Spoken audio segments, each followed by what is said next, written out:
નમસ્કાર ખેડૂત મિત્રો, આજના આ વિડીયોમાં હવે નવા કપાસના ભાવ કેવા રહેશે, કપાસમાં આવતી ગુલાબી ઈયળનો ઇલાજ શું કરવો, તે તમામ માહિતી વિશે આજના આ વિડીયોમાં વાત કરીશું। તે પહેલા વિડીયોને લાઈક કરો અને ચેનલને સબસ્ક્રાઇબ જરૂર કરજો। લાંબા સમય બાદ ન્યુયોર્ક કોટન વાયદામાં સુધારા સાથે વેપાર થતો જોવા મળ્યો છે। આ સપ્તાહ દરમિયાન ન્યુયોર્ક વાયદો વધીને 70 સેન્ટની સપાટીને પાર પહોંચ્યો છે। જો કે આ સપ્તાહથી એમાં નીચેના સ્તરેથી સુધારાની શરૂઆત થઈ છે। અમેરિકામાં પ્રતિકૂળ હવામાનની અસરથી ધારણા કરતા ઉત્પાદન ઓછું રહેશે એવા અહેવાલો બાદ વૈશ્વિક રૂ બજારમાં સુધારો જોવા મળ્યો છે। ઉત્તર ભારતના હરિયાણા અને પંજાબમાં નવા કપાસની આવક શરૂ થઈ છે। ગુજરાતમાં ગોંડલ અને રાજકોટમાં પણ નવા કપાસનું મુહૂર્ત થયું છે। જો કે આપણે નવા કપાસની પૂરજોશમાં આવક હજુ એકાદ મહિનો બાદ શરૂ થશે।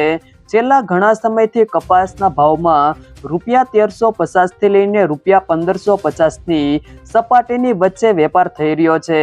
રૂંગાસડીના ભાવ વધીને ખાંડીએ ₹57,600ની સપાટીએ પહોંચ્યા છે। આ સિઝનમાં આપણા દેશમાં કપાસના વાવેતરમાં સારા એવા પ્રમાણમાં ઘટાડો નોંધાયો છે। જો કે અન્ય દેશોમાં વધુ વાવેતર છે એવા અંદાજો રજૂ થયા હોવાનું વૈશ્વિક સ્તરે ન્યુયોર્ક વાયદામાં સતત ઘટાડા સાથે વેપાર થઈ રહ્યો છે।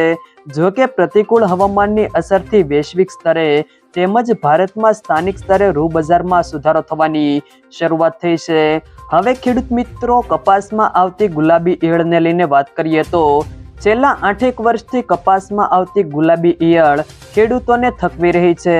કપાસની સિઝન દરમિયાન ગુલાબી ઈયળની જફા હોવા છતાં રોકડિયા પાક તરીકે ખેડૂતોએ કપાસ પકડી રાખ્યો છે। ખેડૂત કપાસનું વાવેતર ઓછા વત્તા પ્રમાણમાં કરે પણ કપાસની એમ કાંઈ છૂટે એવી નથી।